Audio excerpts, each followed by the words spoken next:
Right now, I'd like to welcome Dr. Teferi Mitiku, who is a Hoag electrophysiologist. Am I right? That's correct. All right. Yeah. Welcome. Thank you. It's a pleasure to have you here today.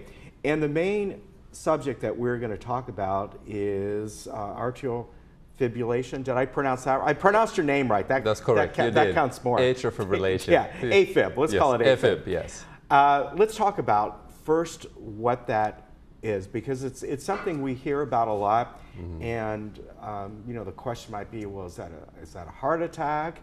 Is it just a small little symptom? What is it? How serious? Atrial fibrillation is a heart rhythm disorder. Okay. It's not a heart attack. Okay. Of course, heart attack can lead to atrial fibrillation.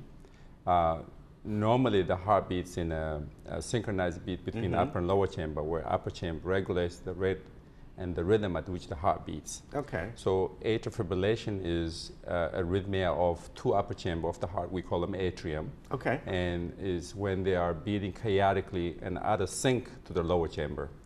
Okay. Yeah, and that causes irregularity and chaotic heart rhythm. Okay. Now, is that something that occasionally we all get? You know, sometimes even in a resting state, sometimes you'll get a little, what I would call a heart palpitation, you know, you just like that, and then it's a couple seconds later, it's perfectly fine. Yeah, that may or may not be atrial fibrillation, and there are many other arrhythmias that mimic atrial fibrillation. Some of them are skip heartbeats. The skip heartbeats are the beats that come from prematurely from upper chamber or lower chamber. Okay. And that might give you the sensation of skip heartbeats. Okay. If I go into the symptoms of atrial fibrillation, the most common symptoms that you see is palpitations, sensation of flutter in the chest. Some people just feel fatigued. Okay. Some people feel fatigue when they exert themselves. Some people may feel chest pain and pressure. Some people feel skip heartbeats. Okay. So the symptoms of AFib is very broad, and any of those symptoms may suggest you have atrial fibrillation. Okay. Now, is it something that you would notice on a regular basis, and that would give you kind of a clue, well, this isn't just like, you know, something we all get once in a great while? Yeah. So in the atrial fibrillation is chronic progressive heart condition. So early in the disease process, you may get these palpitations or these symptoms periodically. Okay. But as the disease progresses, those symptoms become more frequent and more persistent. Okay. Ultimately, if you get stuck in atrial fibrillation, the symptom will be continuous all the time. Okay. And usually, majority of patients with atrial fibrillation have some sort of symptoms. Those symptoms are not necessarily palpitation or sensation of flutter. Some of them just, they don't feel right. It's just a sensation that your health is not right. Yeah. Now, as far as treating it, what are some of the steps that Hoag takes? And my other question here, because is this where a pacemaker comes in? Yes. So let me unload this question, because there's multiple points to this point. Yes. Atrial fibrillation, when you have, let's say you come in and you see your physician, and if you have any of those symptoms, I think it's important that the patients go see their physician, primary care physician, and if they get diagnosed with atrial fibrillation, they need to be referred to a cardiologist where they need to be worked up. One, why they'll have atrial fibrillation. Two, treat them appropriately based on their risk factors, age, symptoms, and all other factors that contribute to atrial fibrillation. So let's say you're a new patient, you got diagnosed with atrial fibrillation. The first thing that we need to do is identify why you have an atrial fibrillation. What are the risk factors for atrial fibrillation?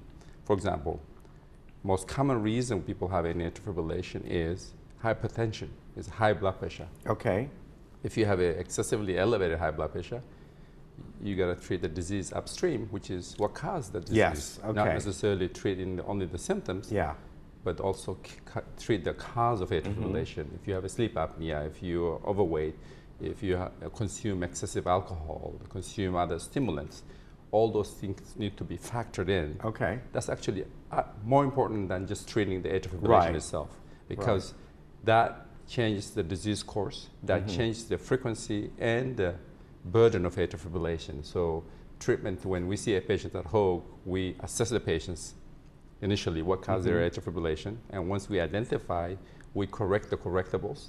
Okay. Certain conditions, actually, if you treat, let's say you have a excessively stimulated thyroid, we call it hyperthyroidism. If you have AFib due to hyperthyroidism, that AFib is potentially curable.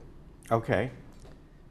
Even though the disease of atrial fibrillation itself is not curable, but if there's a condition that you can treat that causes the atrial fibrillation and you can correct that condition, maybe your AFib will be also curable. Okay. But majority of the time, AFib is not curable. It's chronic progressive condition, but you have to treat the disease in a sort of a broader approach, identify the cause, correct the correctables, and then also treat the atrial fibrillation. Okay. And then going into atrial fibrillation treatment has multiple modalities. One, there are medications that we can use to regulate the rate and regulate the rhythm.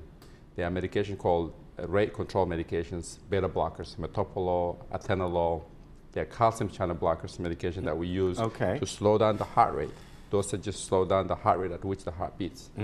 And there are medications we use, we call them antiarrhythmics. Those are medications that regulate the rhythm. Instead of just being irregular, the heart rate would be regular. So we call them antiarrhythmics. And multiple choices exist. Okay.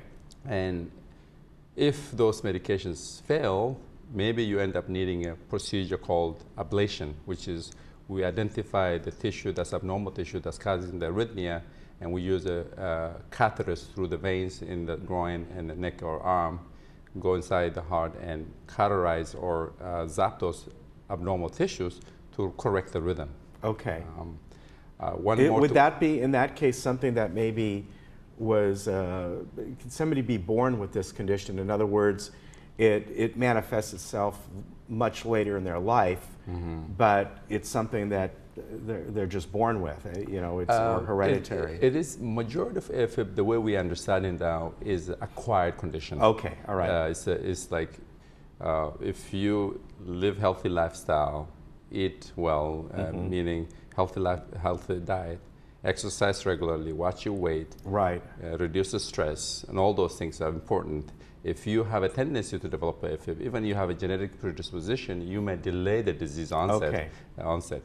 One more point I haven't really touched is treatment of AFib. We look at the AFib treatments in two different modalities. One, rhythm issues. Two, stroke prevention. Okay. Because when you have an upper chamber beating chaotically and irregularly out of sync to the lower chamber, it causes and increases the chance of stroke. So each individual patient needs to be assessed appropriately, and some of them have a high risk factor based on their other medical condition. They might need to be treated with the blood thinners. We call them anticoagulation. And fortunately nowadays we have multiple choices that we can use to thin the blood. All right, very good. So obviously the first step here is if you're someone who maybe has these symptoms, you know, you kind of feel certain things going on, you tell your primary, and then from there they'll assess you need to take the next step to a cardiologist. Yes, those are kind of traditional approach. Unfortunately, sometimes patients present with the advanced arrhythmia because they don't feel well, or they kind of suppress the symptoms, and by the time they show up, their first presentation may be stroke, first presentation may be heart failure. So it's important not to ignore those subtle symptoms that make you feel unwell, and go to your primary care doctor and being assessed for this arrhythmia. And the treatments that's available today, we have multiple modalities that we can do: medical therapy, ablation. Some patients may even fail medical therapy and may not be suitable for ablation. Those are the patients, to answer the earlier question, is they might end up needing a pacemaker to and that regulates? It does not necessarily regulate, but it helps our abilities to treat the atrial fibrillation by essentially cutting the electrical circuitry between upper and lower chamber. So the irregularity of the upper chamber does not conduct to the lower chamber. So therefore, they need a pacing of the lower chamber. All right, very good. I really appreciate you coming on today. A pleasure to meet you. Pleasure's and mine. I want to tell folks you can go to hoag.org for more information. And also, of course, Doctor, you were both at the Newport and Irvine location. That's correct. So, you know, you might come across the doctor there. And the number, by the way, you can also call is 949-764-5871. A pleasure to have you on. Pleasure's mine. Thank you so much. We'll be right back.